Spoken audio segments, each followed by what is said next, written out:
나를 건성하신 주 하신 능력 주신다. 언제든지 주답게 사용하여 주소서. 마가복음 5장 18절에서 20절입니다. 같이 읽습니다. 시작. 예수께서 배에 오르실 때 귀신 들렸던 사람이 함께 있기를 간구하였으나 허락하지 아니하시고 이르시되 집으로 돌아가 주께서 내게 어떻게 큰 일을 행하사 너를 불쌍히 여기신 것을 내 가족에게 알리라 하시니 그가 가서 예수께서 자기에게 어떻게 큰 일을 행하셨는지를 데가볼리에 전파하니 모든 사람이 놀랍게 여기더라. 아멘. 아멘. 예수님께서 행하신 이적 중에서 아주 유명한 이적 장면이 있지 않습니까?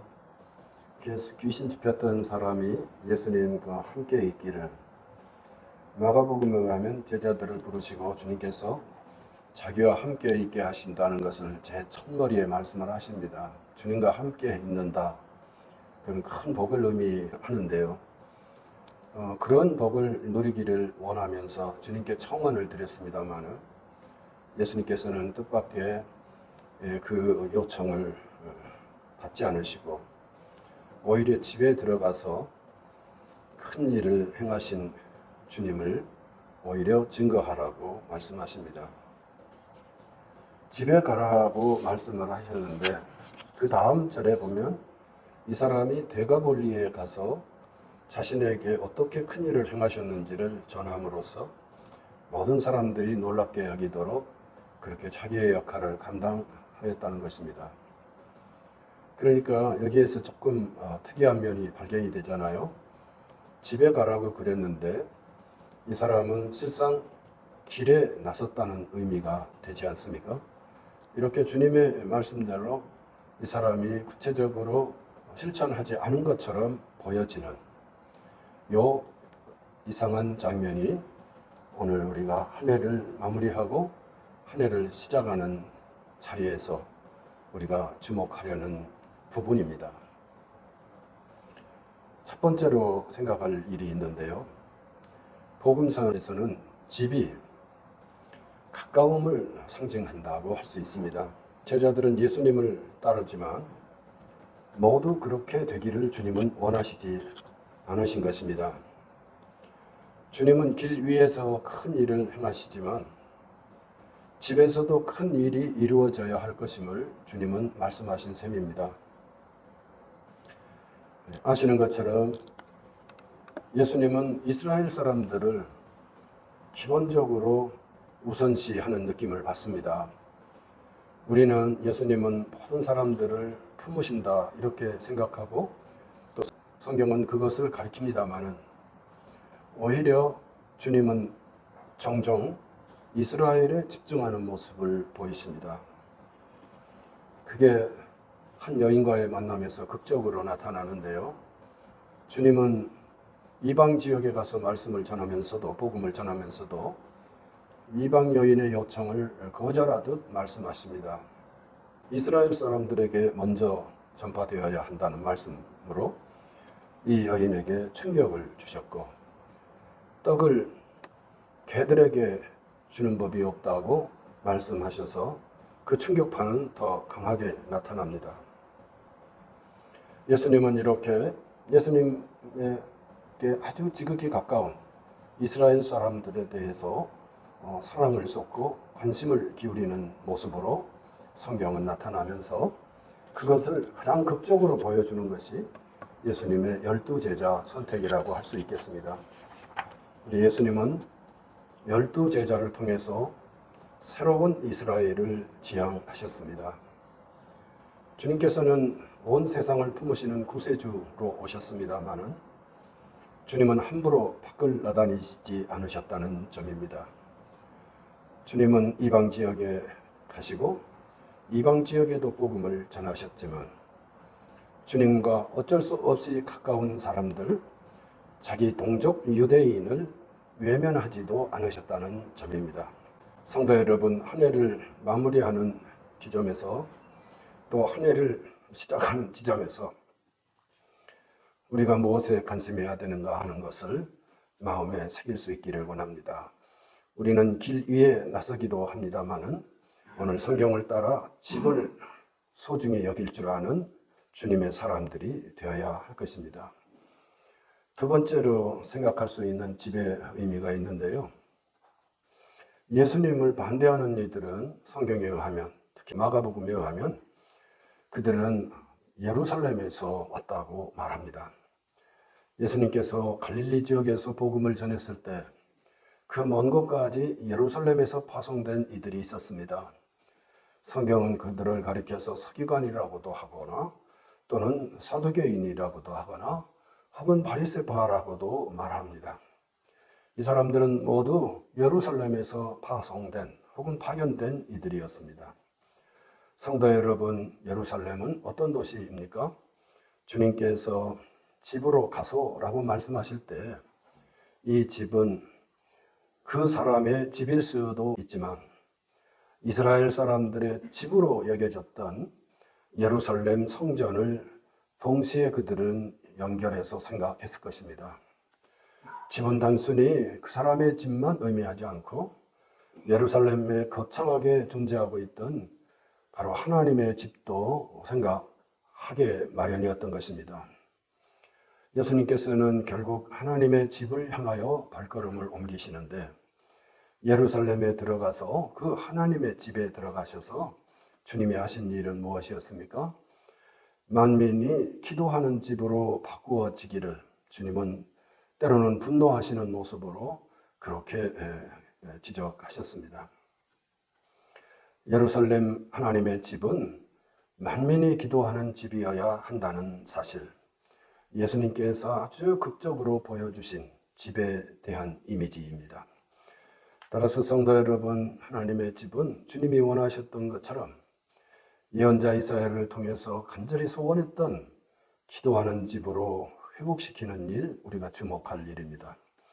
하나님의 집이 그 집의 존재 가치를 발휘하려면 기도하는 일이 중요하다는 의미이고요.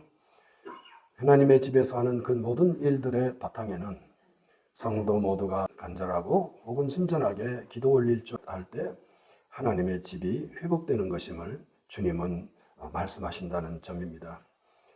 세 번째로 집의 의미를 더 생각할 게 있는데요. 도대체 오늘을 사는 우리에게는 주님께서 집으로 가라, 이렇게 집으로 가서 하는 일이 큰 일이 될 것이다, 큰 일이다, 이렇게 말씀하시는 이 주님의 말씀이 우리에게 무슨 의미가 있을까 하는 것입니다. 성도 여러분, 저는 이 집을 묵상하는 중에 오늘 우리들에게는 이 집이 일상이 곧 집이다, 이런 생각에 이르게 되었습니다. 우리들의 삶이 일상과 그리고 거룩한 것으로 이렇게 원래부터 분리되어 있지 않았습니다.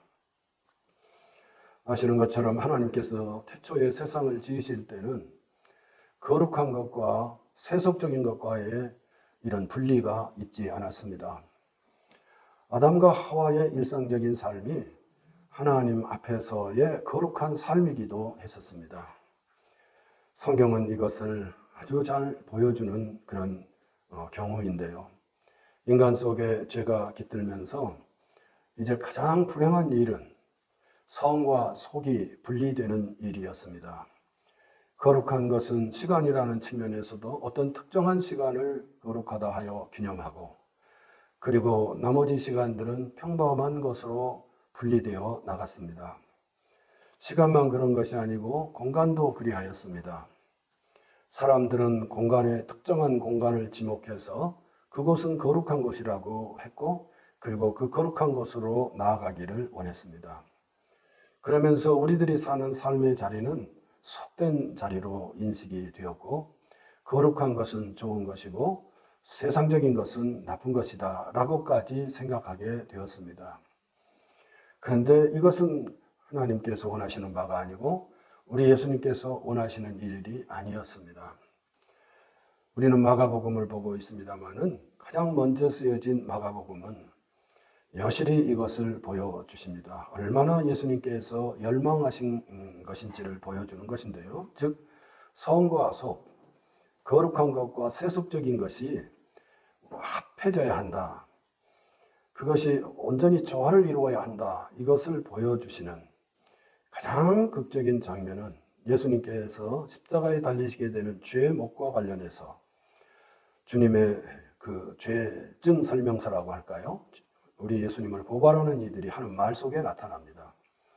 저 사람은 성전을 사흘 만에 헐고 세운다고 한 자입니다. 라고 고발합니다.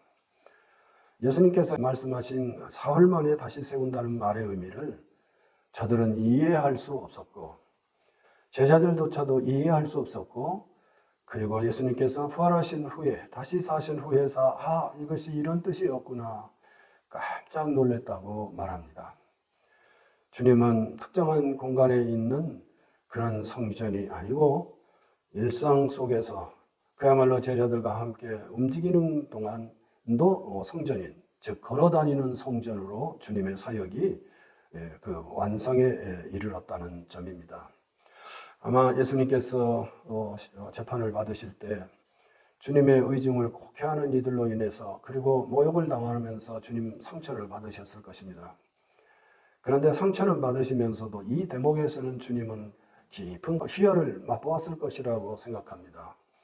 주님을 향해서 그가 자칭 무슨 하나님이니 하나님의 아들이니 이런 여러 가지 다른 말로 그들이 고발할 수도 있었겠지만 사흘 만에 성전을 헐어내고 사흘 만에 짓겠다 이렇게 말했다고 고발하는 순간 예수님은 자신이 지금까지 공적 성회를 감당하시면서 그 사역이 뜻깊은 것으로 저들에게 어찌됐든 오해되고는 있지만 전해졌음을 아셨을 것입니다. 그리고 깊은 감동을 맛보며 당신이 가시는 길이 바른 길이었음을 다시 확인하는 주님 스스로 확인하시는 그런 소중한 순간이었으리라고 생각합니다. 주님은 걸어다니는 성전이시라는 것, 거룩한 것과 일상이 서로 만나야 한다는 것, 그것들이 조화를 이루어야 한다는 것, 이것을 우리 주님께서는 말씀하신 것입니다. 세 가지를 기억하시면서 한 해의 삶을 잘 설계하실 수 있기를 원합니다. 가까운 곳, 가까운 관계를 기억하십시오. 먼 곳에 관심하는 것이 나쁜 일은 아닙니다. 그렇지만 나와 가까운 관계, 나와 가까운 장소를 기억하십시오. 그것을 기억하는 일은 우리가 큰 일을 이루는 일에 시초가 될 수 있음을 기억하십시오. 이 사람은 집으로 돌아가서 주님께서 큰 일을 행하셨습니다고 외쳤을 거예요. 틀림없이. 왜냐하면 그렇게 말씀하셨으니까. 그런데 그 다음 절은 곧바로 그 이방 지역에 주님께서 완전히 알려졌다라고 하는 말씀, 조금 모순같이 들려지는 말씀을 덧붙임으로써 이 일이 쉽지 않은 일임을, 이 일이 참으로 의미 있는 일임을 말씀하십니다. 둘째로는 기도하는 일을 주목하십시오. 기도하는 일을 기억하십시오. 하나님의 집이 하는 일을 많이 있겠습니다만은 성도가 기도하는 일을 제쳐놓고 다른 어떤 것도 유효하지 않다라고 하는 것을 기억하라는 말씀입니다. 교회 공간은 기도하는 성도의 기도로 채워질 때 가장 빛나는 것이라는 점, 우리 주님께서 친히 보여주신 소중한 면입니다. 세 번째는 일상을 기억하십시오. 일상을 주목하십시오. 일상을 외면하지 마십시오. 그 일상 속에 하나님의 뜻이 구현되기를, 일상이라고 하는 공간은 오늘 21세기를 살아가는 우리들에게는 또 하나의 집인 것임을 기억하시라 말씀드리는 것입니다.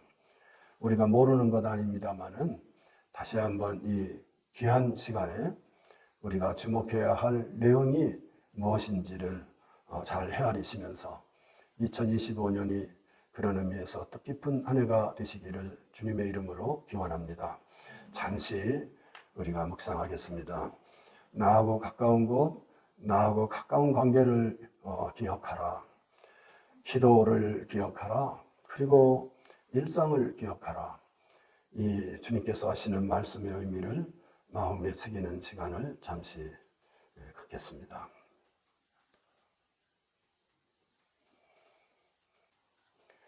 거룩하신 하나님, 이 귀한 시간에 우리 모든 성도와 함께 복음서를 통해서 우리에게 말씀하시는 주님의 뜻을 마음에 간직하나이다.